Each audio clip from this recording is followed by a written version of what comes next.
2019년 고2 6월 모의고사 38번부터 42번 문항 설명 시작하도록 하겠습니다. 먼저 첫 번째 문단입니다. 물가란 시장에서 거래되는 개별 상품의 가격을 종합하여 평균한 것으로 물가의 변동은 전반적인 상품의 가격 변동을 나타낸다. 이 문장에서는 물가의 정의에 대해서 이야기를 하고 있습니다. 개별 상품을 종합하여 평균을 낸 값을 물가라고 얘기하고, 이런 상품들의 가격 변동을 물가의 변동이라고 정의를 내리고 있습니다. 다음 문장입니다. 물가지수는 이러한 물가 변동을 알기 쉽게 지수화한 경제지표를 일컫는다. 물가의 변동을 숫자로 표현한 것을 물가지수라고 볼 수가 있겠네요. 지수란 기준이 되는 시점의 수치를 100으로 해서 비교 시점의 수치를 나타낸 것인데, 이를테면 특정 시점의 물가지수가 115라면 이는 기준 시점보다 물가 수준이 15% 높다는 것을 의미한다. 그러니까 기준점이 100이고 100보다 높아지면 물가지수가 높아졌다, 100보다 낮아지면 물가지수가 낮아졌다라고 정리를 할 수가 있을 것 같습니다. 두 번째 문단입니다. 물가지수를 정확하게 측정하려면 모든 재화와 서비스의 가격의 변동을 조사해야 하지만 이는 현실적으로 불가능하다. 그래서 정부는 일정 기준에 의해 선정된 대표 품목만을 대상으로 가격을 조사해서 물가지수를 구한다. 현실적 어려움 때문에 대표 품목만으로 물가지수를 계산한다 라고 설명하고 있습니다. 이때 선정된 품목들의 가격지수부터 구하게 되는데, 가격지수란 기준이 되는 시점에서 개별 상품의 가격 변동을 지수로 나타낸 수치를 말한다. 이처럼 선정된 품목의 개별 가격지수의 합을 평균하는 방법으로 물가 수준의 변화를 파악하는 것을 단순 물가 지수라고 한다. 첫 번째 가격 지수, 단순 물가 지수는 개별 가격 지수의 합을 평균하여 구할 수 있습니다. 그러나 모든 품목이 전체 물가에 동일한 영향을 주는 것으로 전제하기 때문에 단순 물가 지수로 현실적인 물가 상승률을 드러내는 데는 한계가 있다. 단순 물가 지수는 동일한 가중치를 부여해서 물가 상승률을 계산하기 때문에 실제적인 물가 상승률을 고려하기에는 한계점이 있다라고 설명하고 있네요. 따라서 해당 품목이 차지하는 중요도에 따라서 가격지수의 가중치를 부여하여 체감 물가에 근접한 결과를 측정하고자 한다. 이때 품목별 가중치를 가격지수에 곱하여 합하여 얻어지는 값을 가중물가지수라고 한다. 두 번째 물가지수, 가중물가지수입니다. 가중물가지수는 품목별 가중치를 가격지수에 곱하여 합하여 얻어지는 값입니다. 가중물가지수는 거래 비중이 큰 품목을 가격 변동의 물가지수에 더 많은 영향을 미치도록 계산한 것이다. 그러니까 가중치를 부여해서 계산한 것을 가중물가지수라고 볼 수가 있겠습니다. 다음 문단입니다. 이러한 물가지수는 어떤 용도로 쓰이는 것일까? 먼저 물가지수는 화폐의 구매력을 측정할 수 있는 수단이 된다. 여기서 화폐의 구매력이라는 건 내가 물건을 살 수 있는 여력, 능력 정도로 해석할 수가 있을 것 같습니다. 만일 시장에서 물가가 지속적으로 상승하는 경우 구입할 수 있는 상품의 양은 물가가 오르기 전보다 감소하게 되므로 화폐의 구매력은 떨어지게 된다. 그래서 물가지수가 상승하면 화폐의 구매력은 떨어진다. 반비례 관계가 있다고 볼 수가 있겠네요. 다음으로 물가지수는 경기 판단 지표로서의 역할을 한다. 일반적으로 물가는 경기가 호황일 때 수요 증가에 의해서 상승하고 경기가 불황일 때는 수요가 감소하여 하락한다. 그래서 물가지수와 경기 판단 지표의 관계를 이야기하고 있습니다. 이 둘은 비례관계라고 해석을 할 수가 있을 것 같습니다. 또한 물가지수는 명목 가치를 실질 가치로 바꾸는 역할을 한다. 금액으로 표시되어 있는 통계 자료를 다룰 때 종종 현재 금액을 과거 시점의 금액으로 환산할 필요성을 느끼게 된다. 이때 물가지수가 이용이 된다. 일반적으로 우리가 생각할 때 10년 전에 화폐랑 지금의 1,000원, 10년 전의 1,000원과 현재 1,000원이 같다라고 생각할 수 있지만, 물가지수를 반영하여서 고려한다면 10년 전의 1,000원의 가치와 현재의 가치는 분명 달라져야 하는 것이 맞습니다. 이를 고려해서 바꾸는 역할을 물가지수가 할 수 있다라고 설명하고 있는 거죠. 현재 금액을 두 기간의 사이에 물가지수의 비율로 나누어 과거 시점의 금액으로 환산할 수 있는 것이다. 그래서 밑에 공식이 나와 있습니다. T년도의 금액은 현재 금액을 T년도 물가지수 나누기 현재 물가지수를 나눈 값에다가 다시 한번 나누어 주는 게 T년도의 금액이다 라고 볼 수가 있겠네요. 이처럼 금액으로 표시되어 있는 통계 자료를 물가지수의 등량률로 나눔으로써 이 등량률이라는 건 이 부분을 이야기한다 라고 보시면 되겠죠. 가격 변동 효과를 제거할 수 있는데 원래 통계치인 현재 금액을 명목가치 환산하여 얻을 수 있는 통계치인 T년도의 금액을 실질가치에 해당한다. 다음 문단입니다. 물가지수는 이용 목적에 따라서 여러 가지 형태로 작성이 되는데 그것을 보여주는 사례가 소비자 물가지수, 생산자 물가지수이다. 소비자 물가지수는 소비자가 일상생활에서 구입하는 상품이나 서비스의 가격의 변동을 알아보기 위해 생산자 물가지수는 생산자가 생산을 위해 거래하는 상품의 가격 변동을 알아보기 위해 작성된다. 그러니까 소비자 물가지수는 소비자에게 초점을 맞춰서 생산자 물가지수는 생산자에 초점을 맞춰서 작성된 지수다라고 볼 수가 있겠습니다. 이때 어떤 품목의 가격 변동이 중요한가는 생산자와 소비자의 입장에 따라 다르다. 예를 들어 지하철 요금의 인상은 일반 소비자에게는 물가 상승의 현실로 다가오지만 기업에게는 생산 원가의 직접적인 인상 요인으로 다가오지 않는다.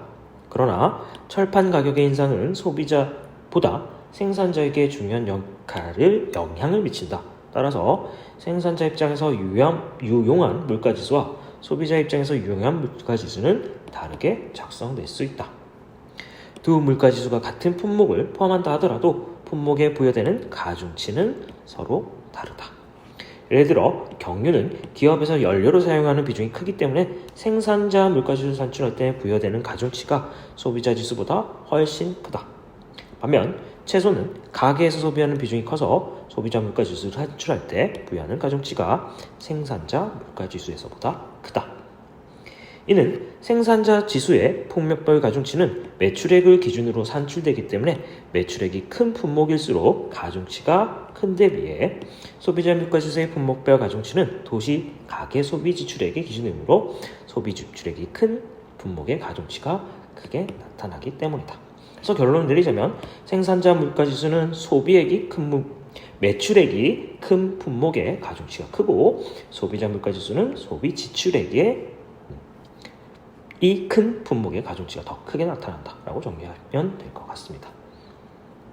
이처럼 조사하는 품목이 다르고 같은 품목이라 하더라도 지수에서 적용되는 가중치가 다르다 보니 소비자 물가지수와 생산자 물가지수가 서로 다른 방향으로 변동을 나타내거나 같은 방향으로 움직이더라도 변동 수준의 차이를 보이는 경우가 있다.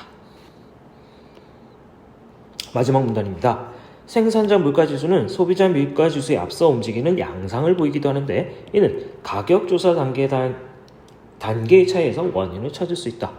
생산자 물가지수는 생산자 판매 단계의 공장도를 가격을 조사하여 작성되는 반면 소비자 물가지수는 소비자의 구입 단계에서 소매 가격을 조사하여 작성한다. 그러니까 생산자 물가지수는 공장도 가격, 소비자 물가지수는 소매 가격을 고려해서 작성되기 때문에 공장도 가격이 선행되는 지표다라고 볼 수가 있겠죠. 원재료, 중간재들을 포함하는 생산자 물가지수에는 시장의 변화를 곧바로 파급되지만 소비자 물가지수에는 몇 차례 가공 단계를 거쳐 소비재로 만들어진 후에야 그 영향이 도달하기 때문에 생산자 물가지수가 소비자 물가지수보다 앞서 변동하게 되는 것이다. 즉, 생산자 물가지수의 상승은 시차를 두고 소비자 물가지수의 상승으로 이어질 가능성이 높다. 이와 같은 이유로 소비자 물가지수의 선행지표로서 생산자 물가지수를 이해하기도 한다. 내용 자체가 그렇게 복잡하진 않습니다. 대신 여기서는 이제 공식이 부여된 부분이 있기 때문에 이 공식을 이용해 가지고 나중에 응용 문제들을 풀 수 있는 능력을 길러야 할 것 같습니다. 그러면 전체적인 내용을 한번 다시 정리해 보도록 하겠습니다. 1문단에서는 물가와 물가 변동, 물가지수, 지수 이렇게 네 가지 개념을 설명하고 있었습니다. 물가라는 건 개별 가격을 종합하여 평균한 것, 물가 변동은 상품의 가격 변동, 물가지수는 물가의 변동을 지수한 경제 지표, 지수라는 건 100을 기준으로 100보다 높으면 물가지수가 높다, 100보다 낮으면 물가지수가 낮아졌다 라고 해석할 수가 있습니다. 두 번째 문단입니다. 물가지수를 정확하게 측정하려면 재화와 서비스의 가격 변동을 조사해야 하지만 이게 현실적으로 불가능하다라고 했습니다. 그래서 정부는 일정 기준에 의해서 선택된 대상 품목만, 대표 품목만을 선정해서 물가지수를 산출하고 있다라고 설명을 하고 있었죠. 그리고 물가지수라는 것은 기준이 되는 시점에서 개별 상품의 가격 변동을 지수로 나타낸 수치이고 이것은 다시 두 가지로 나눠볼 수 있다.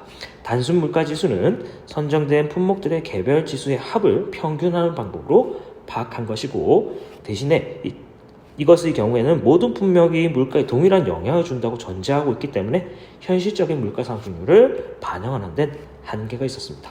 그래서 이를 보완하기 위해서 나온 개념이 기준 물가지수이고 품목별 가중치의 가격지수를 곱하여 합하여 얻어지는 값을 기준 물가지수라고 보고 있었습니다. 세 번째 문단입니다. 물가지수가 사용되는 용도에 대해서 설명하고 있었는데 이건 4문단까지 세 가지가 제시되었습니다. 첫 번째는 화폐의 구매력. 그러니까 물가지수와 화폐의 구매력은 반비례 관계. 물가지수가 높아지면 높아질수록 화폐 구매력은 하락한다고 보았었고 경기 판단 지표의 역할, 경기가 호황일 때는 물가가 상승하고 경기가 불황일 때는 물가가 하락한다. 비례관계에 있었다라고 볼 수 있었습니다. 네 번째 문단입니다. 명목 가치를 실질 가치로 바꾸는 역할을 이 물가지수가 할 수 있다라고 봤습니다. 현재의 금액을 두 기간 사이의 물가지수 비율로 나누어 과거 시점의 금액으로 바꾸어 계산할 수 있다라는 게 이 공식의 의의였죠. T년도의 금액은 현재 금액을 물가지수의 등락률로 나누는데 이 물가지수의 등락률이라 하는 것은 현재 물가지수의 T년도의 물가지수를 나눈 값이 물가지수의 등락률이었습니다. 그리고 현재 금액은 명목 가치로 볼 수 있고 T년도의 금액은 실질 가치로 판단할 수 있었습니다. 다섯 번째 문단에서는 물가지수의 이용 목적에 따른 분류가 있었는데 소비자 물가지수와 생산자 물가지수로 나눌 수 있었습니다. 소비자 물가지수는 소비자가 일상생활에서 구입하는 상품에 대해서 설명했던 것이고 생산자 물가지수는 생산자가 생산을 위해서 거래되는 상품을 고려해서 작성된 지수였습니다. 여섯 번째 문단에서는 두 물가지수가 같은 품목을 포함한다 하더라도 부여되는 가중치가 다르다라고 설명하고 있었는데 생산자 물가지수는 품목별 가중치가 매출액을 기준으로 산출되기 때문에 매출액이 큰 품목일수록 가중치가 커지고 소비자 물가지수는 품목별 가중치가 도시가계 소비 지출액을 기준으로 산출되기 때문에 소비 지출액이 큰 품목일수록 가중치가 높아진다고 보았습니다. 이러한 가중치로 차이로 인해 서로 방향의 차이를 보이거나 변동 수준의 차이를 보이는 경우가 나타나는 것입니다. 마지막 일곱 번째 문단에서는 생산자 물가지수는 소비자 물가지수에 앞서 움직이는 양상을 보이고 있다라고 설명하고 있었는데 그 이유는 생산자 물가지수는 공장도 가격을 반영하고 있지만 소비자 물가지수는 최종 단계인 소매 가격을 반영하고 있기 때문에 가격 조사 단계에 차이가 나타나고 이로 인해서 생산자 물가지수가 소비자 물가지수보다 선행해서 나타난다라고 보고 있었습니다. 마지막으로 41번 문제를 정리를 하면서 마치도록 하겠습니다. 이 문제가 그래도 제시된 문제 중에서는 난이도가 좀 있는 편이었는데 이 설명은 따로 하지 않고 선생님이 옆에 왜 맞는지 왜 틀린지에 대한 멘트를 달아놨으니까 잠시 멈춤 버튼을 누르시고 이것에 대해서 한번 생각해 보시면 좋을 것 같습니다.